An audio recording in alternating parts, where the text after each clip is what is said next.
Hello friends, स्वागत है आपका आपके अपने यूट्यूब चैनल आर के और इलेक्ट्रिकल पर। तो दोस्तों, जैसा कि आप सभी जानते हैं, जो नवोदय विद्यालय समिति है उसकी परीक्षाएं चल रही हैं और आज इलेक्ट्रीशियन का जो पेपर हुआ है मैं उसी को लेकर डिस्कस करने वाला हूं दोस्तों। इससे पहले मैंने एक जो आपका मैथ्स हेल्पर का पेपर हुआ था और उसमें आपको मैंने पेपर के साथ वीडियो बनाई थी और मैंने ये भी बताया था तो ये आने वाले जो पेपर हैं वो सेम पैटर्न पर रहने वाले हैं।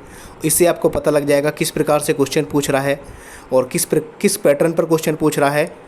दोस्तों आज भी वही हुआ दोस्तों, जो पिछली बार क्वेश्चन पूछे गए थे उसी पैटर्न, यानी बस संख्याएं और आकृति बदल दी हैं, बिल्कुल क्वेश्चन वही पूछे गए हैं। तो चलिए फिर दोस्तों वीडियो को स्टार्ट करते हैं और वीडियो के अंत में जाकर आपको जो इसका टेक्निकल पोर्शन है वो भी आपको मिल जाएगा। पूरा पेपर यहाँ से आप देख सकते हैं। तो इस प्रकार रीजनिंग के क्वेश्चन इस प्रकार से पूछा गया था, यही सेम क्वेश्चन, यानी बस नाम बदले गए हैं, सेम क्वेश्चन मैथ्स हेल्पर के में पूछा गया था। ये क्वेश्चन भी आपने मैथ्स हेल्पर का पेपर आपने देखा होगा, यानी यदि नहीं देखा है दोस्तों तो वीडियो के नीचे डिस्क्रिप्शन में आपको लिंक मिल जाएगा, आप वहाँ से देख लें। तो सेम क्वेश्चन, बस आकृति बदली है, क्वेश्चन वही है। और दोस्तों ये भी क्वेश्चन है, बस संख्याएं और आकृति बदल दी है, सेम क्वेश्चन वही है दोस्तों। इस प्रकार से क्वेश्चन पूछे गए हैं। ये भी क्वेश्चन था दोस्तों कथन सर का, बस संख्याएँ बदल दी हैं। इस प्रकार से क्वेश्चन पूछे गए थे। ये भी क्वेश्चन बिल्कुल सेम पैटर्न में पूछा गया था। और ये दर्पण वाला भी क्वेश्चन आप देख सकते हैं, बस आकृति बदली है और क्वेश्चन सेम है बिल्कुल। तो दोस्तों कहीं ना कहीं इन्होंने बस क्वेश्चन चेंज किए हैं। ये क्वेश्चन भी आपका पूछा गया था, ये भी क्वेश्चन आपका बिल्कुल सेम उसी पैटर्न पर पूछा गया था।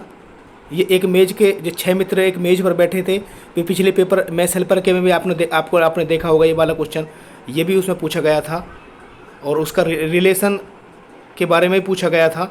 और ये पासा वाला क्वेश्चन भी उसी पेपर में भी था, ये बिल्कुल सेम। तो दोस्तों कहीं ना कहीं लगभग एक उसी के पैटर्न पर बस संख्याएं बदली हैं और ये क्वेश्चन पेपर बना दिया है। अब जीएस की बात करें तो दोस्तों जीएस जनरल अवेयरनेस इस प्रकार से क्वेश्चन पूछे गए हैं दोस्तों। वीडियो के लास्ट में मैं आपको दिखाऊंगा कि जो आपका टेक्निकल पोर्शन है वो कितना आसान था और कहाँ से पूछा गया है। तो वीडियो को पॉज करके आप देख सकते हैं कौन कौन से क्वेश्चन यहाँ पर पूछे गए हैं नॉन टेक्निकल पोर्शन से। इसमें 60 क्वेश्चन नॉन टेक्निकल थे। तो दोस्तों अभी मैं आपको नॉन टेक्निकल जो क्वेश्चन है उसके बारे में बता रहा हूँ।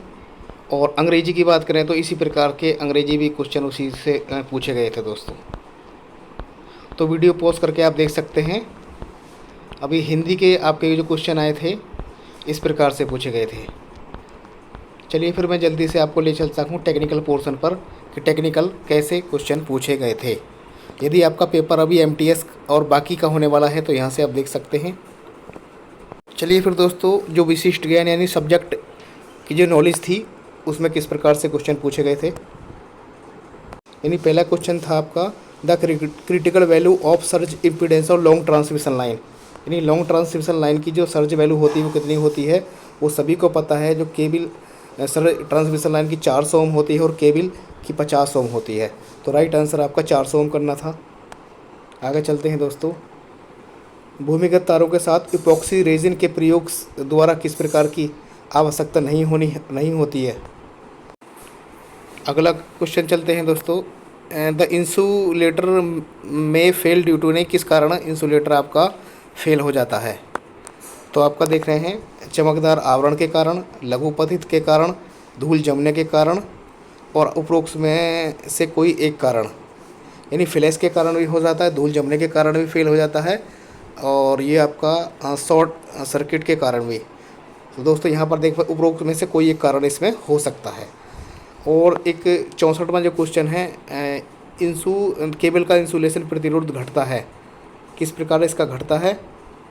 तो केबल की लंबाई घटाने पर इसका इंसुलेशन का जो केबल की जो लंबाई है अगर उसको बढ़ा देंगे तो इंसुलेशन प्रतिरोध का मान ये आपका घट जाता है।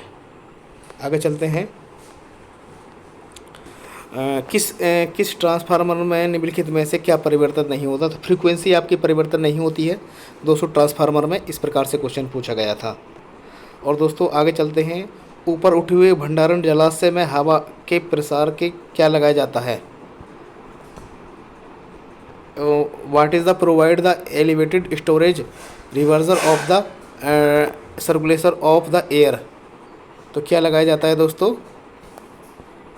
तो दोस्तों इसमें आपका ओवरफ्लो पाइप का यूज़ आपका किया जाता है। मेरे हिसाब से यही क्वेश्चन इसका आंसर होना था। आगे चलते हैं। Tree system of water distribution, जल वितरण प्रणाली वृक्ष प्रणाली है। तो दोस्तों कुछ क्वेश्चन ये आपका अलग टाइप से पूछ लिए हैं। फ्रिक्वेंसी जो जनरेट होती है वो इंडिया में 50 हर्ट्ज होती है, ये सभी जानते हैं। Solder are use for soft soldering, electric solder होता है दोस्तों। और मृदु टाँका लगाने के लिए आपका इस प्रकार से पूछा गया था। स्टॉक एंड डाई का यूज़ होता है आपका। तो स्टॉक एंड डाई का जो यूज़ होता है आपका कार्यखंड को पकड़ने में, डाई को पकड़ने में, आंतरिक चूड़ी बनाने में, डाई स्टॉक बाहरी चूड़ी बनाने में। तो दोस्तों आप देख कर लगा सकते हैं। मेरे हिसाब से डाई स्टॉक जो होता है वो आपका आंतरिक चूड़ी बनाने में होता है। और जो आपको क्वेश्चन यदि आपको पता है कि इसका गलत आंसर है या फिर सही आंसर कौन सा है तो कमेंट करके बता सकते हैं। समान क्षमता के लिए कोर प्रकार की अपेक्षा सेल प्रकार का ट्रांसफार्मर होगा। कम आयरन हानि। और दोस्तों द मंथली पावर कंजप्शन यहाँ पर निकालना था, ये दे रखा था, आप निकाल सकते हैं। किलोवाट गुणा घंटे गुणा दिन बटे 1000 करके आप निकाल सकते हैं। Which tool is measure size of conductor, तो आपका स्टैंडर्ड वायर गेज होता है। Low pressure in a fluorescent tube is obtained by, तो दोस्तों तो लो प्रेशर में आपका उच्च धारा घनत्व, इस प्रकार से दोस्तों पूछा गया है। Which material is not a good conductor, कौन सा एक गुड कंडक्टर नहीं है, तो पोर्सलिन आपको। और आपका द कलर बैंड 1.5 ओम, ये आपको निकालना था। Which of the following method generating electric power, तो दोस्तों इसमें आपका ज्वरीय शक्ति होता है अकॉर्डिंग टू। चलिए फिर दोस्तों जैसे क्वेश्चन आए थे मैं आपको दिखा देता हूँ, क्योंकि वीडियो बहुत लंबी हो सकती है। तो आप वीडियो को पॉज करके यहाँ से देख सकते हैं किस प्रकार से क्वेश्चन पूछे गए हैं।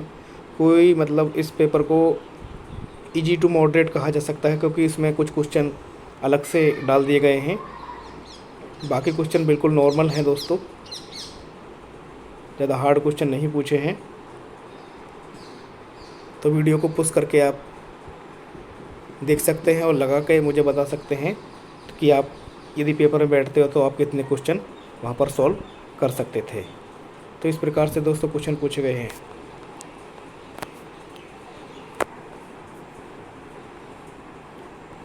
तो दोस्तों पेपर का पैटर्न देखा जाए तो कहीं ना कहीं मेरिट थोड़ा हाई जा सकती है।